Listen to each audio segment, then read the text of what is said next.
আপনাদের জন্য একটা সামান্য উপহার। এক নজরে কোরআন নাম শুনেছেন না?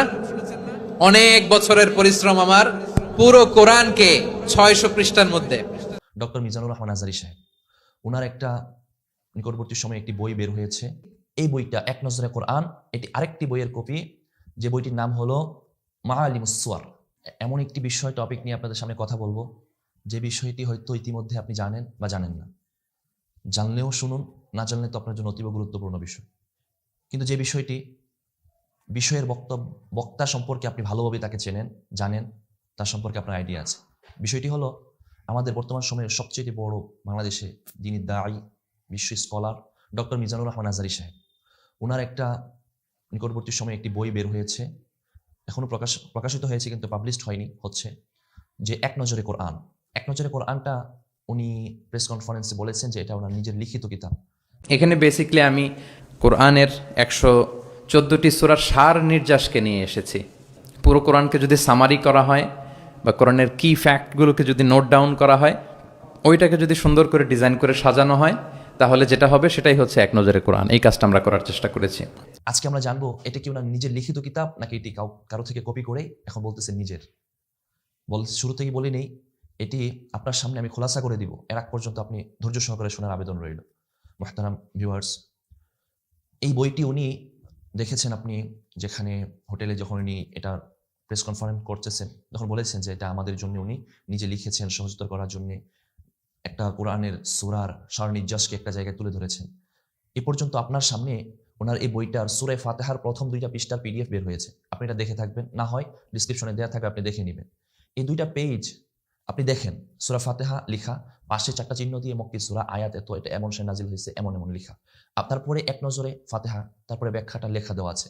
ঠিক এই বইটা এক নজরে কোরআন, এটি আরেকটি বইয়ের কপি, যে বইটির নাম হলো মাআলিমুস সুয়ার। মাআলিমুস সুয়ারের কপি। হ্যাঁ ভাই, মাআলিমুস সুয়ারের একটি কপি।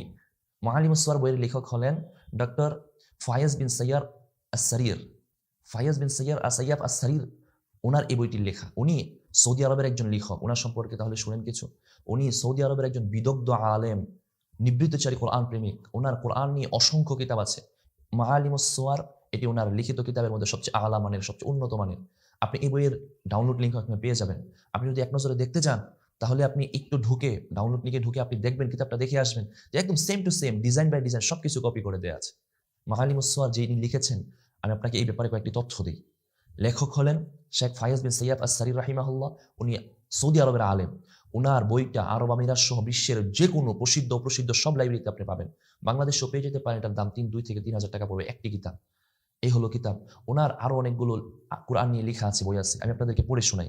1 নম্বর মাআলিমুস সুয়ার, 2 নম্বর নাযাওয়াত ফি সুওয়ারিল কোরআন, 2 নম্বর আল বাইয়িনাত ফি ইলমিল মুনাসাবাত, 3 নম্বর কালিমাতুল কোরআন, 4 নম্বর কালিমাতুল কোরআন, 5 নম্বর হিদায়াতুল আয়াত, 6 নম্বর ইলামুল কোরআন। উনি কোরআন নিয়ে এত শত কাজ করে গেছেন, কাজ করছেন। তো মুহতারাম ভিউয়ার্স, আমি বলবো মিজানুর রহমান আজহারী সাহেব কাজ করেছেন। উনি, প্রয়োজন হলো লেখক, যে মূল লেখক, তার কৃতজ্ঞতা প্রকাশ করা। যদি উনি এটা না করেন, তাহলে আমি বলবো আমার এই মন্তব্যটা হয়তো ওনার দুনিয়ার গন্তব্য ঠেকাতে পারবে না। আপনারা হয়তো আমাকে যে যেমন পারেন মন্তব্য করবেন, কিন্তু আখিরাতের কাঠগড়ায়, আল্লাহর কাঠগড়ায় উনি মিজানুর রহমান আজহারী সাহেব দাঁড় হতে হবে, এই মূল লেখকের কাছে ধারস্থ হতে হবে, ধরা খেয়ে যাবেন আমি বলেছি। তাই হয়তো তিনি, আমি অপেক্ষায় থাকবো, তিনি মূল লেখকের কৃতজ্ঞতা স্বীকার করবেন। পরিশেষে বলবো, যেহেতু এটা কোরআন নিয়ে কাজ, কোরআন একটি মাত্র কিতাব, কাজ করতে গেলে এটা নিয়ে কারোর সাথে কারো মিল হবেই, সামঞ্জস্যতা আসতেই পারে। তবে কারোকে দেখে যদি এটা অনুকরণ করা হয়, তাহলে মূল লেখকের একটা কৃতজ্ঞতা জ্ঞাপন করা চাই। এটা বান্দার একটা কৃতজ্ঞতা। যে বান্দার কৃতজ্ঞতা জ্ঞাপন করে না, আল্লাহ বলেন সে তো আমার কৃতজ্ঞ হবে না। আল্লাহ তাআলা আমাদেরকে বুঝার, আমল করার তৌফিক দান করেন।